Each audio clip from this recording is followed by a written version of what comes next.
Hey, what is up, everybody? I'm going to give everybody a couple of minutes to join, and then we were going to get started.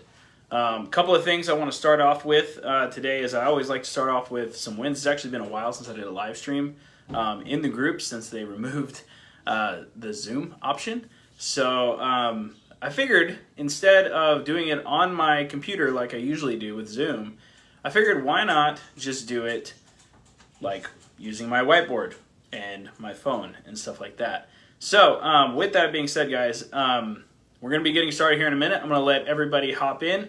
The very first thing that I want to do is I want people to share some wins. I'm going to go grab a receipt and show you guys my win today. So my win today, guys, is I bought a whole bunch of stuff from a pawn shop. So I'll go over what that was. So I bought, here's a receipt for the pawn shop. Gotta love that, right? There it is. There's a big long list of stuff. By the way, guys, if you guys aren't looking into pawn shops in your area, you should be. Because they always have, like, if you search hard enough and you get relatively good at negotiation, you can make some massive deals with them. So today, guys, I bought game consoles, a lot of PS4s, I'm sorry.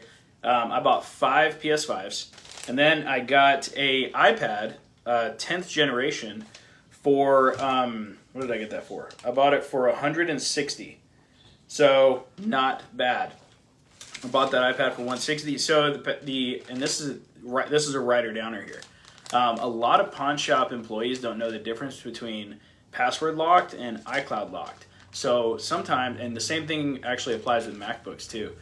You can go in, run the serial number, and sometimes anyway, there will just be a passcode lock on it, and it won't actually be iCloud locked. And then you can just bring it home and actually just reset the thing using iTunes. It's great. That's what I did today. I bought the iPad for $160. It should sell for about $290-ish based on what I saw because it had a keyboard and everything else. So first thing I want you guys to do, those were my wins for the day. I just picked up a whole bunch of stuff from pawn shops today. Didn't get a whole bunch of leads in today. It was kind of quiet today, but I expected to pick up during the end of this month. So, guys, feel free to drop your... hey, I'm on a call. What are you doing? Boys, out. Is that dad stuff? Watch out, watch your finger. I just walk in as I'm doing calls. That's okay, though.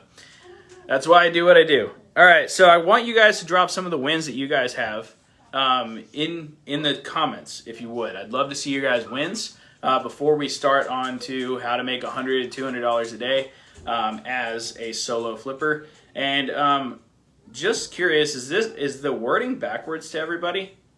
I can't tell if it's good or not. Let me check on my computer. Drop your wins in the comments, and I'm going to double check on my computer and see if everything's backwards.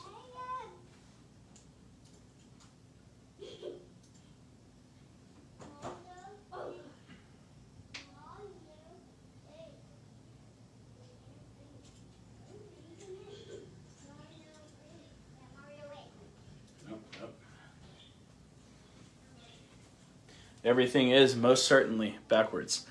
Oh well, it's the first time I'm doing it live streaming from my phone, so it is what it is. Let me see if I can change that real quick. An option, nope. Okay. All right, guys, well, I'm going to go over everything today, and hopefully you guys can understand it as it's written out here. But it's mostly the stuff I've gone over before, so let's go over it, all right? So how to make $100 to $200 in profit per day, and this is on the low side, guys. Like this is if you do like the bare minimum, okay?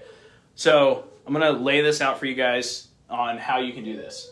All right. So the first thing that you need to do is you got to market your business. All right. So you got to market your business. What does this actually mean?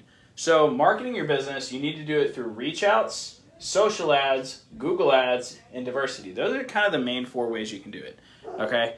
And when I say that, it's more or less just starting conversations, okay? You need to start a lot of conversations every single day to get in front of people and get them to actually take your offer, essentially, okay? So, example, in our Recelerator program, whenever somebody joins us, like my mentorship program, we require them to do 20 reach outs per day, minimum. And this is on phones, MacBooks, iPads, smartwatches, cameras, all of it, okay? We recommend that they do that. If they do that, the likelihood that they don't get a device is actually quite low, all right? So 20 reach outs a day is a minimum, especially if you're a beginner, and you don't, let's say you have like $500 to your name, right?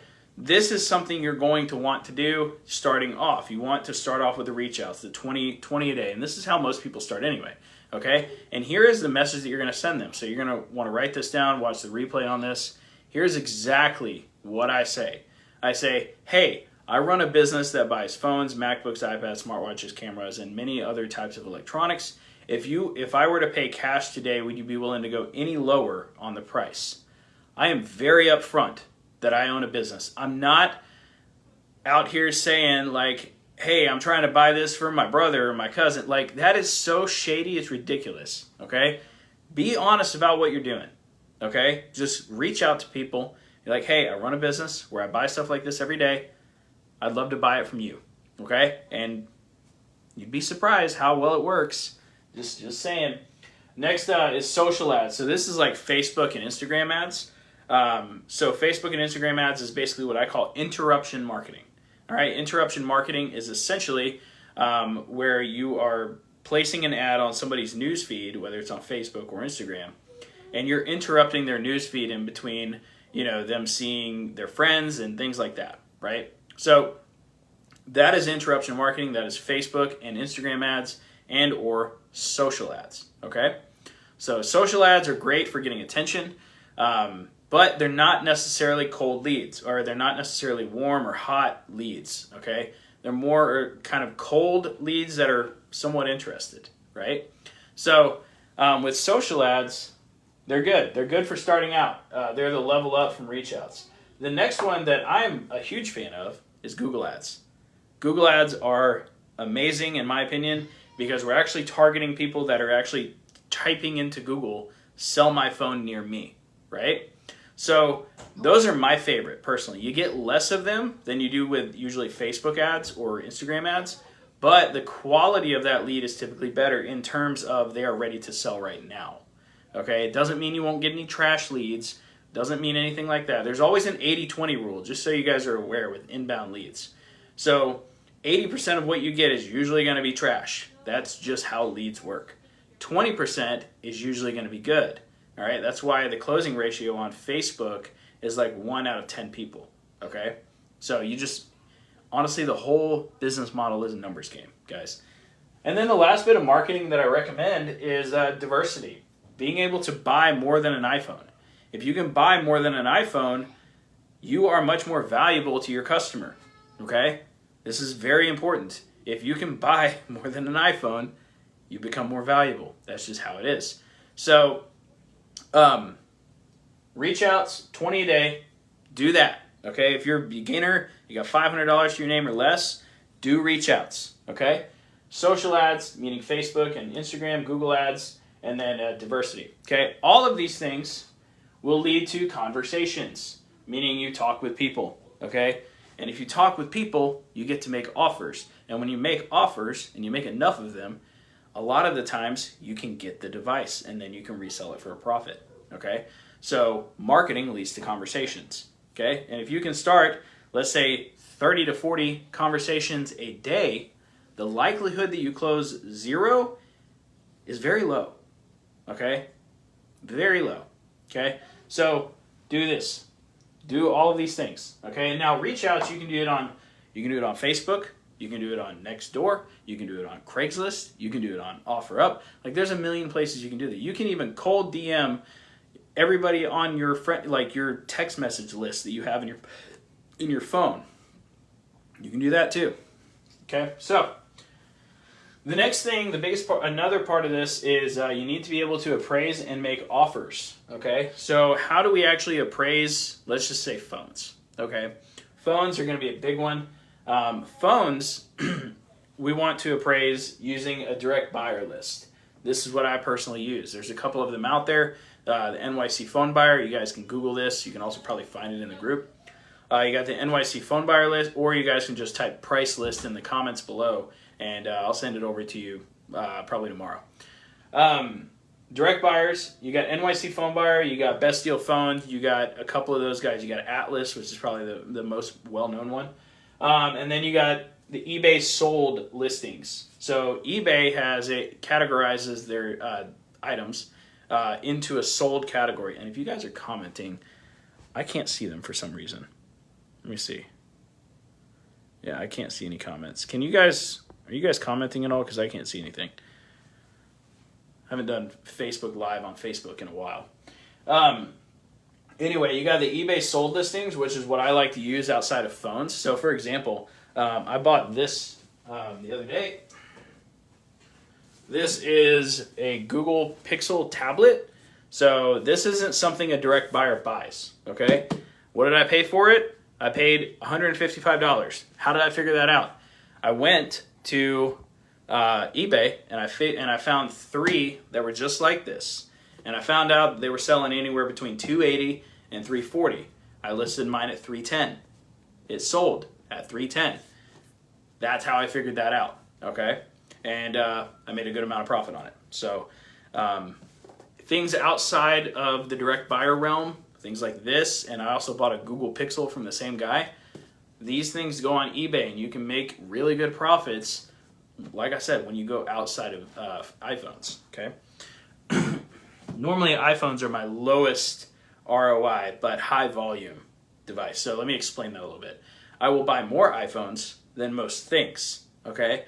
But the profit margins on them are like 20 to 30%, if not sometimes even less. But on other items, it can be more. It can be like 50 to 70%, especially on things like game consoles, okay?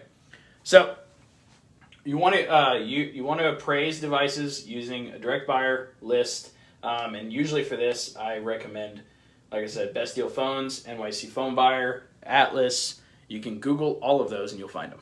Okay, and then use eBay Solds for anything outside of the iPhone realm. Okay, the next part is the negotiation, guys. This is important. So this is where a lot of people suck, and a lot of you guys don't think you suck. And you're over here, and I get this all the time in my DMs with people who can't seem to close but think they can close. What you guys are doing is a lot of you guys are not making it simple enough for the customer. You're asking a million questions right away. Nobody likes to play the game 20 questions, okay? Here's what a lot of resellers do, and then I'm going to explain what we do different, okay? I don't know if you guys can see that super well. Well, it's backwards anyway, so it probably doesn't matter. But what a lot of resellers will do is they will get a lead and they'll be like, what phone do you have? What's wrong with it? How many gigabytes does it have? What's the battery health percentage? Give me the IMEI. Sellers don't like that. They don't like it.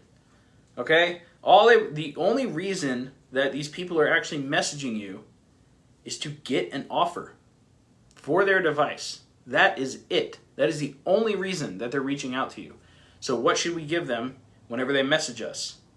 An offer, quickly, okay? So, with negotiation, here's how I do it. Whenever somebody reaches out to me, I only ask 2 questions. What device is it? What's wrong with it? And then I make the offer, and that is it. Okay, so if they hit me up and they're like, iPhone 13 Pro Max, cracked. Cool. The only thing I'll ask after that is, does the screen still work well? That's it. And then I'll make the offer. Okay, and then my offer will probably be about, I think it's, last time I made it was like 160, which is a massive lowball, by the way. So, and that brings me to the next part, the anchor offer. Okay, the anchor offer is a lowball. That's what it is. Okay, you want to lowball them on the first one, and then you want to move on to what I call the bullets. This is my bullet negotiation strategy. Okay, so basically, in those bullets are the questions that you can move to after the initial offer. So let's say they don't like my offer of $160, right? They get pissed and they're like, that's terrible, right? So the next question I can ask is, hey, my bad, what company is it with? And then they can be like, oh, well, it's unlocked. Oh, deal, okay. So I can actually move my offer to $200. So now I've gone up $40. They think they're winning, right? Okay, so I've gone up $40 because I got new information. They didn't give me the information in the beginning, right? And then let's say they still don't like $200. Like they're not happy with that. The next bullet in the sequence is how many gigabytes does it have, or how much storage does it have, right? So with that, that's another thing I can ask. Now, let's say if it's 256 or 512 or 128, depending on which model it is, you can move up again. I can move up probably, to 220. Okay. Now I've gone up a whole $60. Okay. And there's a couple other bullets. If you keep on going down the list, you can say things like, well, what's the battery health percentage? Or, is the screen genuine? Like there's a endless amount of things that you can actually ask to keep the conversation moving, right? So now, if I don't close them, okay, cool. What do? I upsell. Hey, sorry we couldn't make this deal work. Do you have any MacBooks, iPads, smartwatches, cameras, anything else like that? I'd be willing to buy those as well. Now, here's a key thing that a lot of people don't understand is whenever I upsell like that and I get something, I usually end up getting the other item that was like in the beginning as well. So the iPhone, that happens a lot. So let's say somebody's like, well, I got an iPad too. Okay, cool. Send me the details. I'll make an offer. And they're usually less like attached to that item than they are to the phone. So like I'll make an offer and let's say they accept it. And then I'll be like, hey, do you want to just like bring that iPhone with you to the meetup? And like, I can take a look at it again and I can see what I can do. I'm really good at closing people in person. Okay. And over the phone. So just so you guys know that, like, depending on which mode of communication you're going with, I kind of break it down like this. So level 1 is like messaging, like text and stuff like that. Level 2 is a phone call. Level 3 is in person. You can usually do a lot more things in person and on the phone because you can translate tone. Okay, tone is a big thing. All right, you guys have probably seen this if you're texting your wife and you just text okay, because to them it's like okay. See what I mean? Tone is a big thing. Okay, and then if you still don't close them, like if you can't close them, follow up. Okay, and you should follow up 3 to 4 times, and it should be at least 1 to 2 days apart. Okay. And a couple of the ways that I follow up is I will literally text, hey, following up on this, did you sell it? Hey, have you gotten any other offers on this device yet? I will just say iterations of those things to keep people in the conversation. Because if I follow up enough, a lot of the times they will sell to me, or I'm just pushing them to sell somewhere else, either way. So this is my negotiation strategy. I anchor them with a low ball. I go through my 3 bullets, I upsell, and then I follow up. Okay, that's the game. Okay. The next one, guys, is selling. So selling is you can sell in a couple of different places. You can sell to direct buyers, which are people that purchase phones basically, kind of wholesale a little bit. We phone flippers sell directly to those people. They can do a lot of times PayPal or wire transfers. Very useful. Another one to have in your arsenal is eBay. eBay accounts for a ton of my sales, okay? And that is because I buy a lot of things outside of iPhones, okay? So if you sell outside of iPhones or you buy outside of iPhones, you should definitely be on eBay, okay? The next one here is actually Swappa and then Mercari. These are like the 2, if you get eBay, banned, okay? If that's banned, you're going to have to go with Swappa and you're going to have to go with Mercari. And that's just the game. Or you can sell in some online Facebook groups, not this group, but online Facebook groups on Facebook. Like there are people that buy electronics all the time. Okay? And then once we sell it, obviously, we profit. Okay? So we want to profit anywhere between like 20 to 50% and then reinvest our profits into more either ads or buying more devices and stuff like that. Okay, so this is the whole thing. This is the rescale system. It's pretty basic. It's a heavy focus on marketing because this is the most important part of the business. Your prices don't matter as much as you think they do, okay? It's how many conversations can you actually start, okay? If you can start a lot of conversations, you will make money, okay? And this, like I said, this can be done through reach out. So, give you guys an example. One of my students scaled through reach outs alone, okay? His name is Navon. You can find his stuff. He made I think it was $40,000 in profit in 3 months off of reach outs alone. Now, I made my first $10,000 profit month on Facebook ads alone. Aaron Goldstein is scaling his business with Google ads. So there's going to be a certain lane that you kind of fit in and you do well in, okay? And this does have a little bit to do with demographics. If you're in a lower population city, then, Facebook ads might be the better way to go. Maybe there's not a lot of people searching on Google, right? But it's still good to be the number one spot, even if it's a small area, okay? So marketing is the most important part, because if nobody knows about your business, then nobody can actually reach out to you. It's the most important part, okay? So 20 reach outs a day, Facebook ads, Google ads, diversify what you buy, and you're good to go. All right, so I'm going to open up the floor to questions. I don't know if there's questions being asked, because I don't know if this is working well. Let me see here. So I'm going to open up the floor to questions. I'm going to go to my computer and see if there's comments, because I don't see any. Usually there's comments by now. Unless I'm just boring you guys to death. Oh, no, there's comments. Okay. All right. Did you guys learn anything from this? Let me know. I'll and just drop your questions below, and we'll go from there. So Ryan says, when buying Samsung phones, do you need 2 SIM cards? I don't know why you would need a SIM card to begin with, my man. Hold on, let me fix my phone here.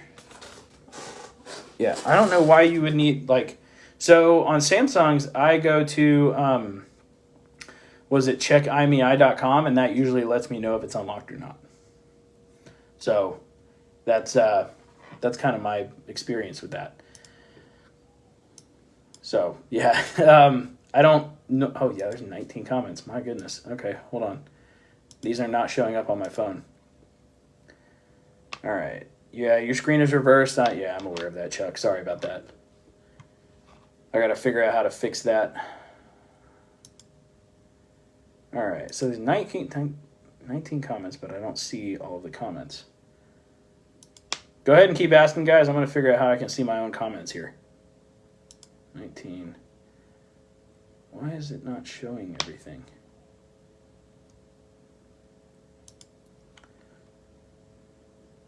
Okay, here we go. Let's see. Last time I was offered to buy one, flippers told me you can't use just SICW. You need to call the phone yourself or something.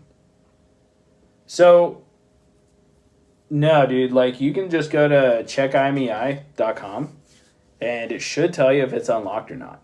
That's what I do on every single Samsung that I buy. I don't need to pop a SIM card or anything in to know if it's unlocked or not. Any tips for eBay on selling? Heard too many scams with buyers. Yeah, that's just because you don't have the right description, bro. So my description is massive. It's a gigantic description. And it's probably a scammer's worst nightmare if they try to scam me. Because I have it set to where, it just discloses everything. It's aggressive in terms of, an eBay description. So, but you have the biggest things that you want to do is you want to make sure that you have how many reach outs were you doing when you first started? Okay, I'll get to that question here in a second. So when it comes to eBay, you want to make sure that you are very detailed in your description. You need to be super detailed in your description. Let me go here to my eBay account, and I'll show you guys my description. Let me pull it up, and then I'll share my screen here. Let me go to a PlayStation that I listed today. All right, I'm gonna flip my screen around here for you guys. Hopefully this works well. Okay, so this is my eBay description. So PS4 is in used condition, fully reset, purchased from a pawn shop, so double tested, comes as is. No accessories other than what you see in the blah, blah, blah. So I'm going to scroll down here because it is long. So I got a reputation one. I got all of this stuff. Like it's a long list of crap. Here's my return policy. Items may be returned within 30 days, hassle-free from the date of purchase. I do my absolute best to describe items as accurately as possible, blah, blah, blah, blah, blah. This one right here is a good one. Any items with a value exceeding $200 or video recorded being packaged, I don't actually do that, just so you guys are aware. All right, but it does scare people away that would like to scam me. So like having a very broad description like that is the number one way for scammers to avoid you. Another thing that I've actually been doing recently is when somebody actually purchases a device from me, I've actually been messaging them and actually confirming that they read the description. And I believe this has saved me a ton of returns lately. And I started doing that after somebody actually sent me this phone back iCloud locked. So that was fun. eBay sided with me. I refunded half of their money, and then I got to keep the phone. But like they sent it back iCloud locked. So that's why I started kind of confirming the description whenever I sent it out. So, yeah. Can you link to your eBay store? Yeah, hold on. I got a bunch of PlayStation stuff listed right now. One sec.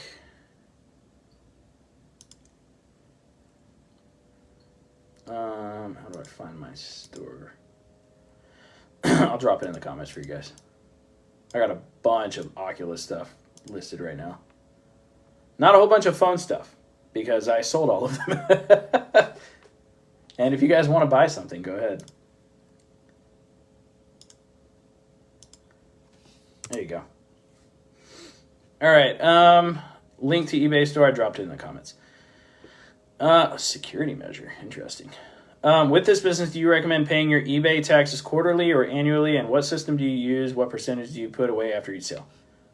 So, Jonathan, so as far as sales tax, eBay actually takes care of the sales tax, which is quite nice.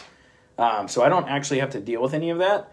As far as taxes in general, I actually have a CPA that just handles literally all of it for me. But the beautiful part about using eBay is they actually handle all of the sales tax for you, which is pretty cool. With what you just said, can we sell phones on eBay that are iCloud locked on eBay if it's listed as parts? No, you cannot sell iCloud locked phones on eBay because it is against their policy. How many reach outs did you do when you were first starting out? I did 0 whenever I was first starting out. I did not do reach outs at all. I didn't do reach outs until 2 years ago, whenever Matt Shirley joined my Recelerator team for game consoles.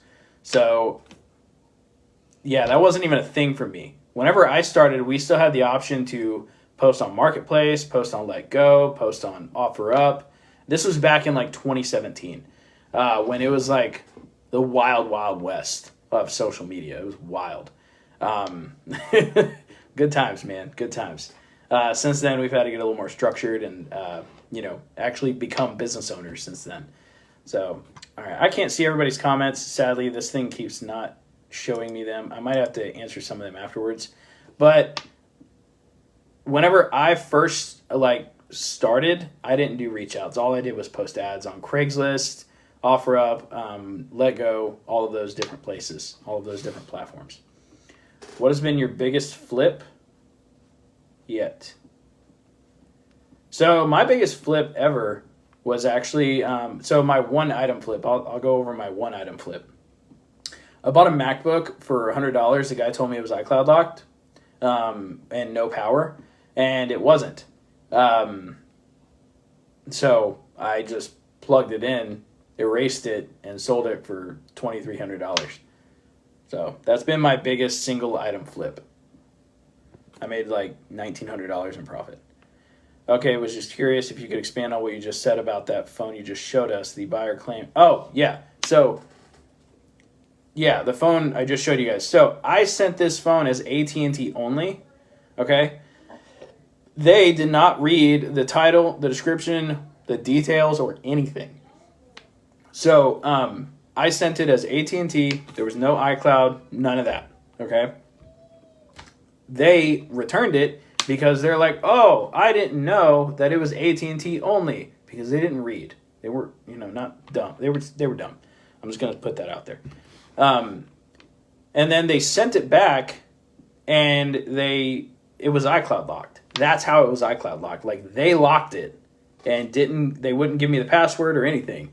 And like, they were trying to, but I guess it was her niece's or whatever. And I was just like, password's not working. And I just, have the refund. But yeah, I didn't send it as iCloud locked. That was not how it originally went out. My biggest single flip was a coin bought in a random bundle at a garage. Hey, coins, dude, like, where's my coin collection at here? So I'm on the lookout for those 1970 and newer ones. Like, whenever I pick up a coin off the road, like, there is a lot of money in coins. I did not realize it. Pretty cool, actually. Like, it's a big business. It's amazing how many collectors are out there. All right, this is not showing me the comment. This is annoying. Facebook, what are you doing? Would you say looking for phones on eBay or Facebook Marketplace to resell is a waste of time? No, absolutely not. So when you're looking for phones on Facebook Marketplace, let's say you're just starting out. What you really want to be looking for is you want to be looking for like phone bundles. So I actually like to type in or I tell people anyway, because I don't look for them anymore. But like a good way to really get started is like type in phone lot into Facebook Marketplace, and it'll pop up with a whole bunch of listings that are like multiple iPhones. They're usually like iPhone 6 to iPhone X or maybe even older. And that's actually a really good way to start. Now, DMing people on Facebook Marketplace, yeah, you can make money that way. So we have a student, his name is Navan. You guys can watch his like testimonial video. He did $40,000 in profit in 3 months after joining us. And we recommend in my Recelerator program 20 reach outs on Marketplace or OfferUp per day. That's 20 minimum. He did 120, so he did 5 times the amount. And his thing is reach outs. He's really freaking good at it. And he pivots a lot of his reach outs into referrals too, and repeats. So no, it is not a waste of time. However, on eBay, you can probably do better on Facebook Marketplace, my man. Like, I don't reach out to anybody on eBay looking for funds. How often do you check Marketplace a day for electronics? Mostly just in the morning. I do have Marketplace Monitor, which is quite helpful. So Marketplace Monitor is an app that I actually partnered with the guys because they got a solid software. Here, I'll pull it up on my computer and show you guys, and then I'll drop a link for it in the comments for you guys too, because I do have an affiliate link, so sign me up. Or I'll drop it for you guys like after this call. That way, you guys can grab it and stuff. But I don't check Marketplace every 20 minutes. I get an email or a notification whenever for a specific thing that I'm looking for. So that's kind of the only time that I actually check Marketplace is whenever I do that. So I don't check it every 20 minutes, bro. Like, that's not my thing. I'm more of an ads person myself. I like the inbound leads personally. Okay, I'm not a big fan of going to Marketplace. Now, some people are. A lot of my students, that is one of the main ways that they win. Okay, like especially like my students that focus on game consoles, they do really well off the Marketplace reach outs because there's nobody else out there looking for the consoles or the VR systems or, all of those things. So like that's a big part of the business that most people are actually missing out on right now is the game consoles and things like that. So we just had one student in Console Kings. So if you guys don't know what Console Kings is, it's on School. It's Matt Shirley's program. He's one of the coaches in my program. He offshooted, did his own program strictly on consoles. Anyway, that was a side quest. Back to the main thing. Anyway, we had one student who she did $10,000 in profit in the past 4 months flipping game consoles only. That's it. Wild. How do you show someone a video game console so your selling works? How do you show someone a video game console so your selling works? Jonathan, I think you're going to have to rephrase that question because I don't understand it. Are you asking, how do I make sure that a game console works? Is that what you're asking? I'm assuming that is what you were asking. So the way that I usually check if a game console works is a lot of times what I'll do is I'll do a shake test. Now, I don't buy a whole lot of PS4s or stuff like that. A lot of the game consoles that I buy are more like VR headsets, like Oculus Quest 2, Oculus Quest 3, which has been a great one, and stuff like that. How do you show someone a video game console you're selling? Oh, so if I'm selling to them. So we listed 5 PS4s today. And basically what we did is we actually just plugged it up to our TV, and took a picture of it literally working. And that's what we did. So that's how you can show somebody it's working. Luke, do you agree with buying bundles and parting it out or just prefer to? No. So it depends. It depends on the item. So Nintendo Switches, Nintendo Switches are a really good one to buy and then part out. Valve Indexes are a really good one to buy and then part out. That's a high-end VR system. Almost all of the VR systems we buy and part out. Just because. So example, I bought 56 Oculus Quests a while back, and I still got a good amount of them. But basically what we're doing is we're selling the controllers individually because the controllers sell for $45 to $55. We bought the headsets alone for $50 a piece.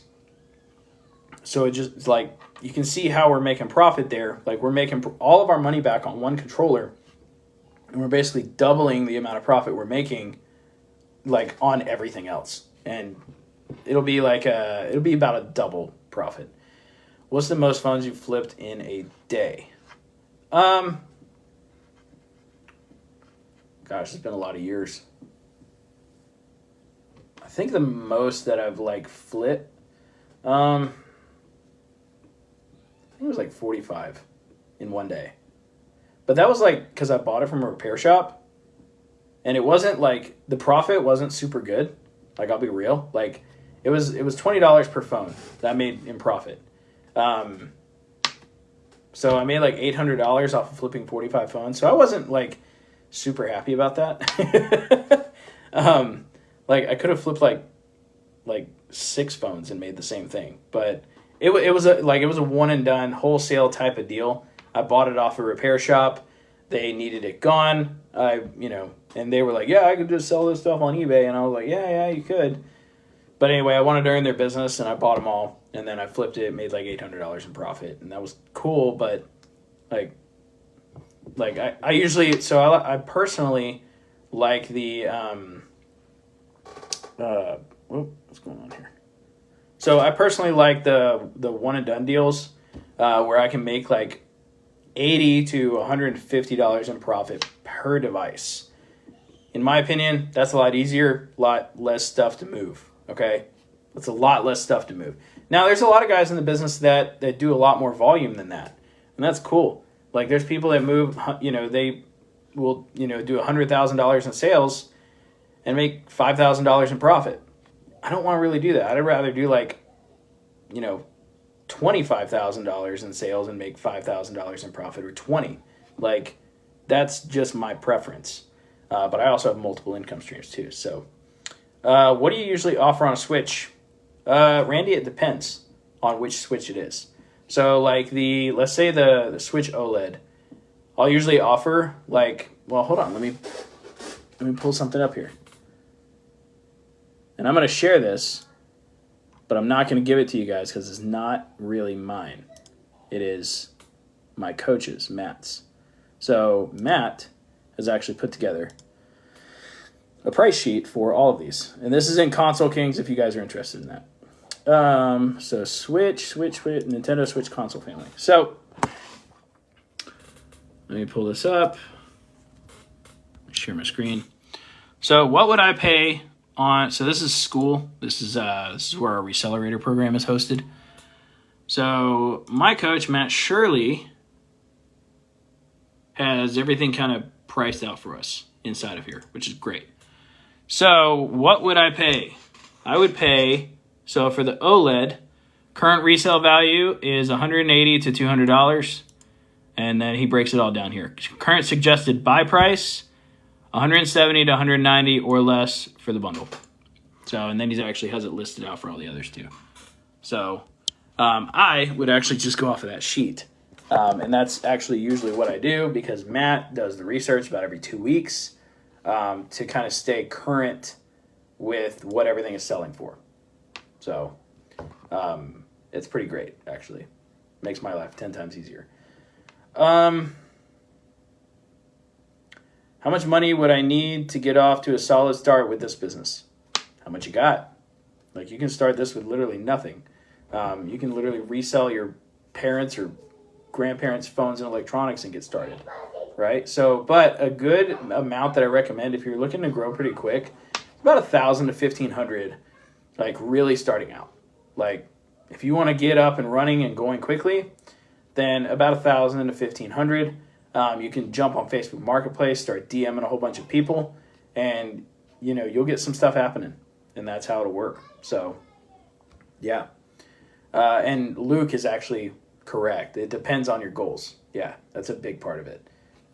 Depending on what your goals are, it may change, but the more, it's not necessarily like the more cash you have, because a lot of people, what I see a lot of people do is they will actually like hold off on actually starting this business because they don't have $5,000.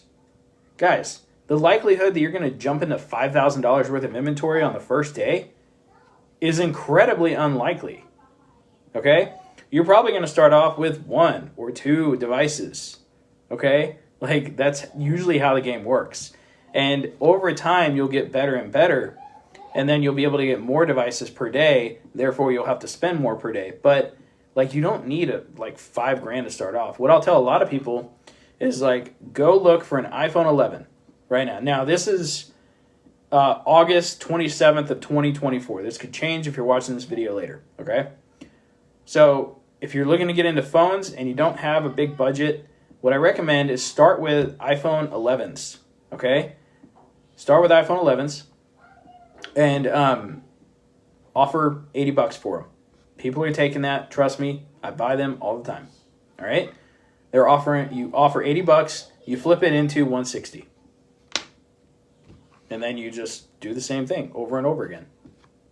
People are listing iPhone 11s literally every single day. So go look for those. And the XRs and the X's and things like that. Those are still valuable and they're cheap. Like, they're really cheap. So you could grow slow, 500 into 5K in time you saved up. Yeah, you could easily grow 500 into 5K. Like, that's easy. Do you think fear and overthinking hold people back in this business? Yeah, 100%. I mean, that's what holds most people back in most businesses.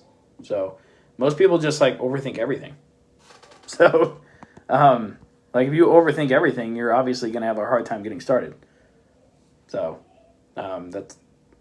fear and overthinking hold a lot of people back. What I encourage a lot of people to do is just get out there and make some offers and then post in the group for feedback.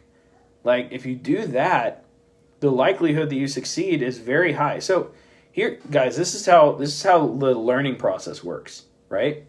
Is you find this opportunity. Let's say it's phones and electronics. You get started. You go out and you make offers. And now you actually have a how do I put this? You actually have some experience in offering phones now. Here's what a lot of people will do, okay? A lot of people will be like, all right, I'm going to start in this business. And then what they do is they just constantly think about the business, but they don't actually do anything. Okay, we see this a lot with with a lot of our students within the first month of our Recelerator program. Is a lot of what they're doing is actually just thinking about the business instead of actually doing the business. Okay, and then we have our 30-day follow-up, and we're like, hey, how's it going? And like their first 2 weeks looks amazing. They did a lot of work because we were like, hey, you got to do 600 reach outs your very first month in this program, or the guarantee is void, right? So they like get started really quick, right? And then after about 2 weeks, we see them kind of fall off because they just start thinking about the business a lot. Or they'll buy a whole bunch of stuff, and then like they forget like the selling part of this business, you know? Like we had a student a while back, and he might be actually on this call, Sean. He got started with us, and he bought a shitload of devices his very first 2 weeks, and his entire living room was full of switches, Oculuses, phones, computers, all the stuff. And he's like, well, I spent like $5,000 on stuff. Now I gotta like sell it. I mean, that's a lot of that's what happens. But overthinking is a big thing that holds people back, Jay.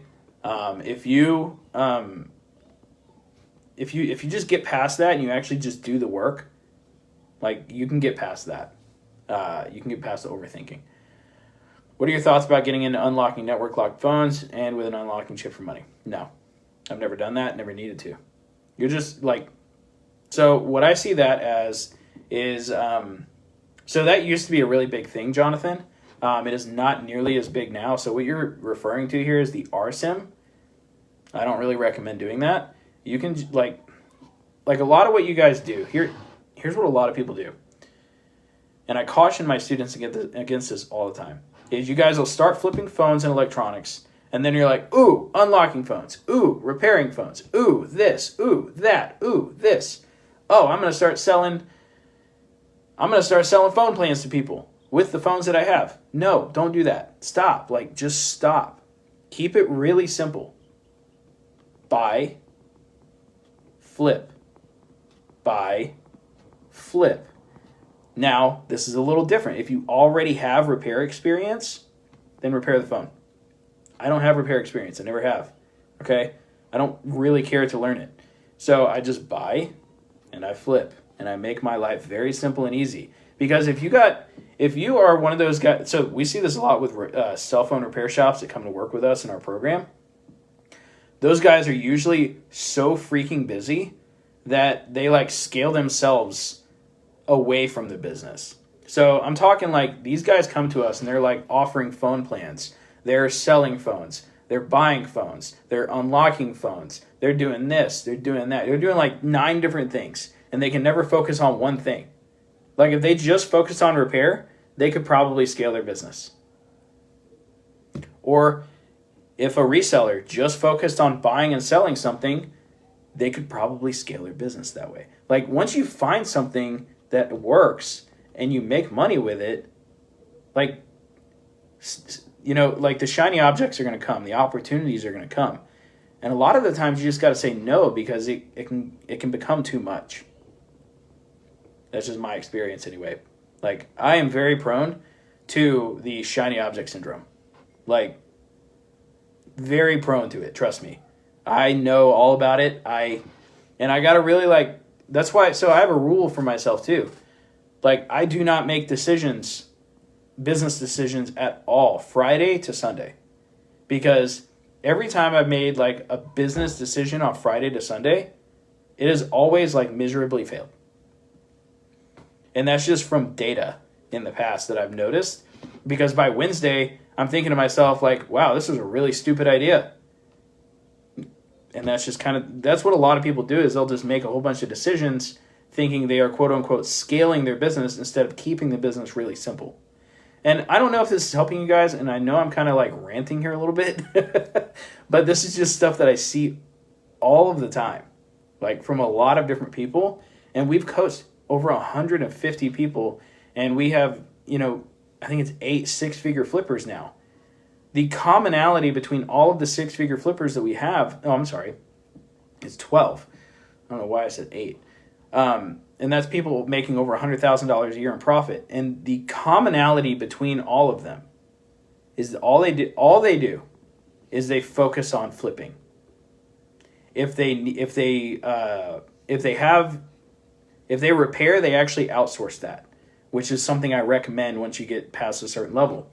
But like all of our 6-figure flippers, all they focus on is flipping. Aaron Goldstein does not fix anything. Okay? None. Matt Shirley does not fix anything. Chris Schroeder does not fix anything. Isaac Susi, he might fix something now. He's done like $15,000 a month in profit for the last like 9 months. But like most of our guys now don't repair anything. They don't offer unlocking services. Well, I think Aaron does, but like most of the people got to where they got just keeping it really simple by buying something and reselling it for more and keeping the difference. And that's how it is. Jay says, when's the next Smart Flip podcast coming out? That's every Friday.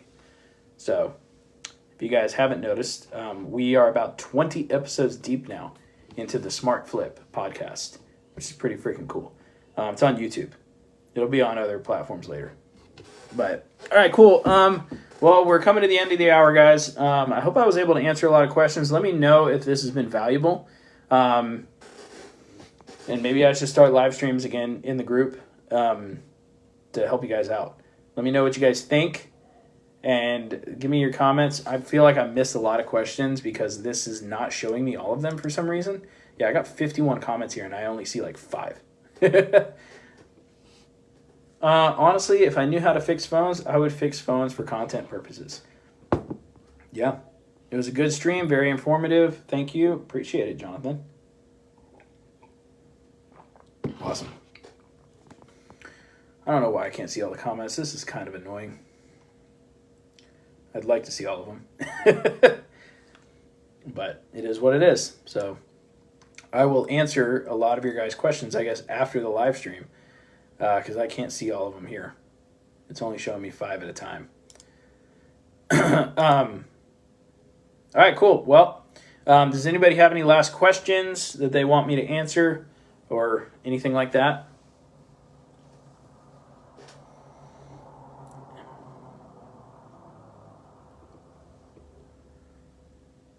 All right, cool. Well, if that's it, I appreciate you guys coming on and listening. And sorry about the backwards camera. I'll have to fix that on the next live stream because I really enjoy using the whiteboard. How many of you guys like my whiteboard videos? Let me know because I do a lot of whiteboard videos on YouTube. So if you haven't actually checked those out, you might want to check out my YouTube channel because I have a lot of those. So yeah, with that being said, I am going to do a little push here for our Recelerator program because it is really good. If you are a phone flipper who is currently or has done over $1,000 a month in profit, we can help you take that to $5,000 to $10,000 in profit. We have a proven system for this. So if you're somebody that is looking to do that and you're a one-man show type flipper, like you're one person doing the business, and you're looking to take that to $5,000 to $10,000 in profit, not sales, profit, then type profit in the comments below. I'll reach out after this. You have to be doing 1K or more to qualify for that, just because those are the people we work best with. And if you guys are not there, then I recommend you guys check out my YouTube channel. It's a ton of free information. I have I don't even know how many videos now. It's a lot. But yeah, I will see you guys on the live stream next week. See you guys later. Peace out, and have a good night.